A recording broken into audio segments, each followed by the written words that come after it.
This is Annie Grace, and you're listening to This Naked Mind podcast, where without judgment, pain, or rules, we explore the role of alcohol in our lives and culture.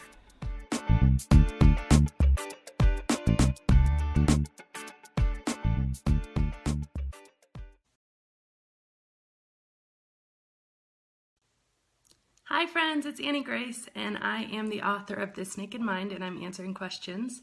And I'm here in Colorado. We're about to get about 4 feet of snow, so the forecast says, so we've stocked up. But today's question is this. I would love to hear more about your experience before you finally gave in and decided that moderation is a waste of time and energy. Why can people moderate? So that's the question. And yeah, I believe that some people can moderate. I mean, either alcohol hasn't become important to them, so drinking less is really easy, and they're just not thinking about it, or they're really willing to take the time and effort to do it. And I mean, case in point, there's a guy that I know, and he drinks 17 units of alcohol every Friday night. He doesn't drink any other day during the week, and he has been doing this since 2002. So I think that there are exceptions, but I think the entire key for me is changing my perception, changing the thought and the neural pathway so that my perspective is no longer that I don't get to drink, but that I don't have to drink, that I don't want to drink. And that type of freedom, having alcohol become small and irrelevant and non-existent in my life, that's what I want for myself. So changing my perception to I don't actually want to put that in my body means that the moderation question become non-existent for me. But it took, of course, a journey to get there. And part of that change is truly understanding the ins and outs of moderation, what it means physically, neurologically, what it means, in kind of your emotional state. So here are 6 vital things to understand when making a decision to moderate. Number 1, moderation means you're always making decisions. So what to drink, how much is too much, should I have this next drink or not? And research shows that a decision, no matter how big or small, takes the same amount of brain power. These decisions add up and they fatigue your mental faculties. They make you tired. They actually sap your energy, which in turn makes you grumpy, makes you exhausted. And guess what? If moderation was hard when you were in a good mood, it becomes next to impossible when your brain is tired and cranky from the effort of moderation. So making a single decision with all of your mind, heart, soul, body to quit, it liberates you from the millions of tiny daily decisions of moderation. And for me, that single decision meant freedom from the exhaustion of moderation. I actually got an email today from a reader who said when she read my book, she stopped for 30 days. And when she told her husband about it, she's like, yeah, I'm going to stop drinking. And he goes, well, is that forever? And she goes, yeah, forever for now.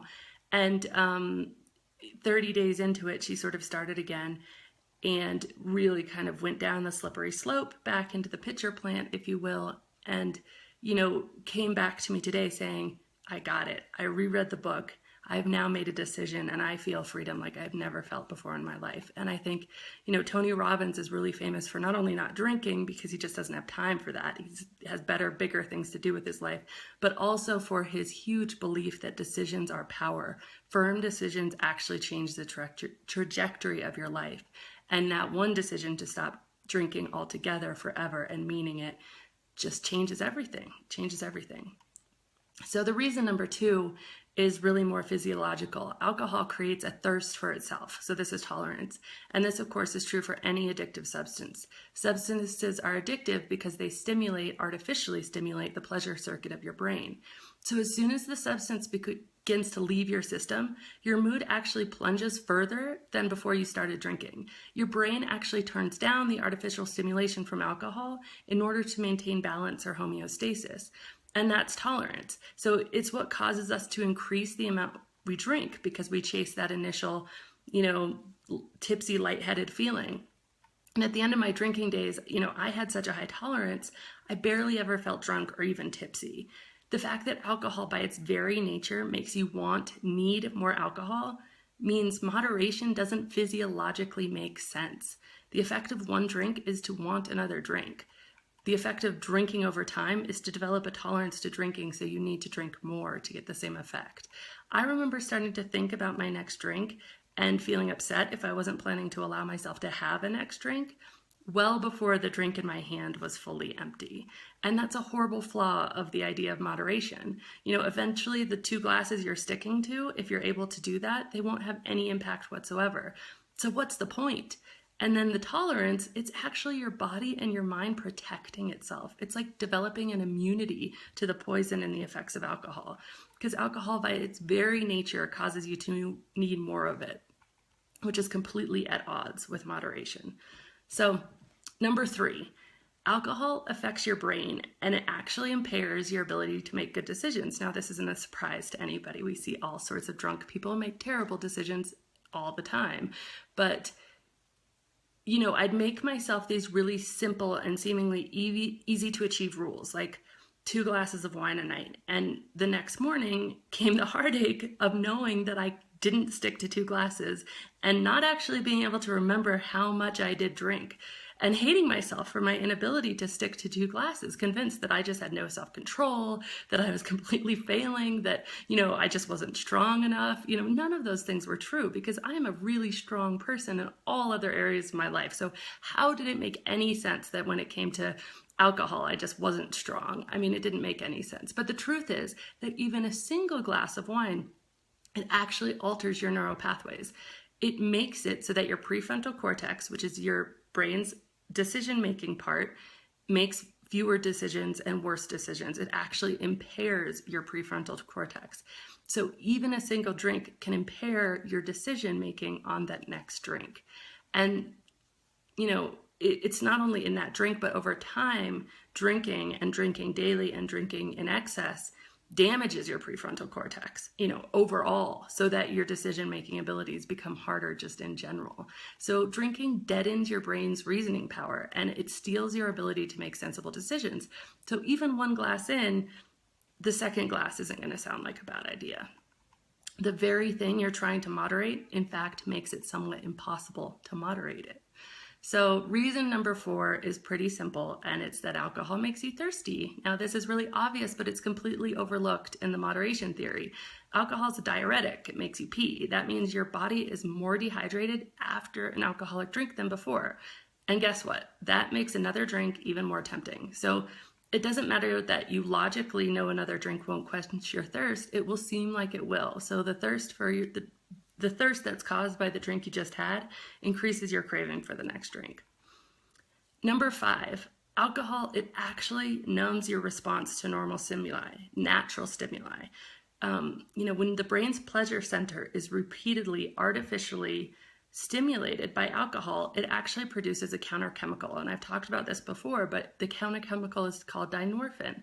And dynorphin turns down the stimulation and the pleasurable feelings that you're getting from your brain. Put very simply, this means that over time, because dynorphin is constantly being produced and released when you're drinking on a regular basis, you no longer enjoy drinking like you once did. And if you're here on this page, it's probably because you no longer enjoy drinking like you once did. And further, the dynorphin, it doesn't discriminate in which pleasurable feelings are muted. You can't mute the effect of alcohol and not mute the effect of having a really good meal or having a really, deep conversation with somebody you love. It means that everyday activities that used to bring you pleasure are no longer felt because of this constant presence of dynorphin in the brain. And this eventually means that alcohol is the only thing that can make you happy. And eventually that becomes true because even the drinking, like alcohol itself, can't even pull you out of this heavy dynorphin. So, again, the idea of moderation, it's a slippery slope.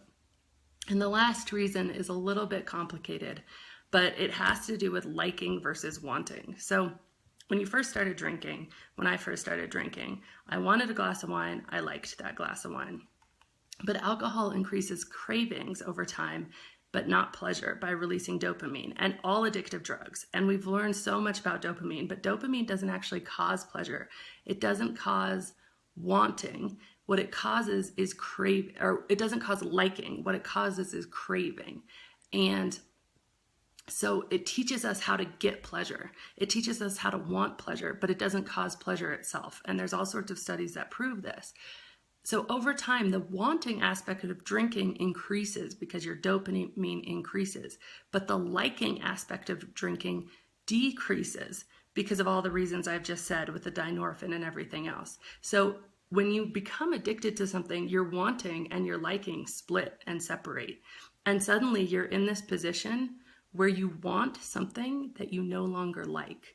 And you don't understand why you want it, because you consciously obviously want to make a decision to drink less or to cut back on drinking, to moderate, to stop drinking. That's why you're here. That means there's some part of drinking you just are not liking anymore. Drinking is not what it was in your life, but you want to drink. You have this intense wanting. And that's what happens inside the brain. It is very definitive. It's a study by Terry Robinson and Kent Berridge. And it basically says that it comes to the fact that one drink, when you've been moderating for a long time, can trigger this dopamine, and it can make it so that, or when you've been abstinent for a long time, can trigger this dopamine, and it can make it so that you fall right back into that cycle of desperately wanting something you don't even like. And your cravings can come back in full force. And so moderation does this to you on a repeated basis. So eventually that one drink can stimulate this craving, and you continue to drink just based on that one. And you drink no matter the consequences, and worse, you don't even like it by that stage. So that's pretty far down the road of addiction, but it's definitely happens. I see it all the time.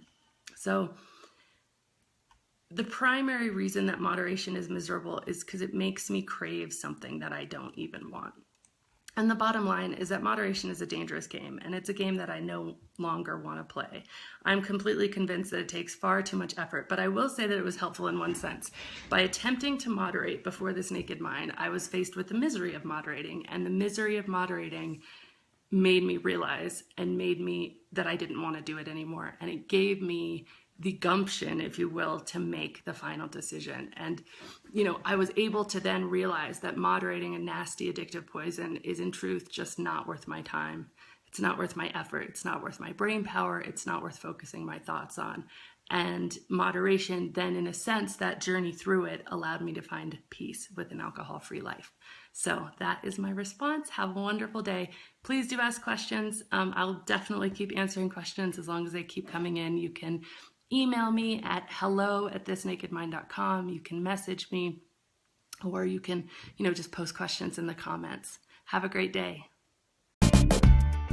This has been Annie Grace with This Naked Mind podcast. Thank you so much for listening. You can learn more at thisnakedmind.com. And please remember to rate, review, and subscribe, as it really helps us spread the word.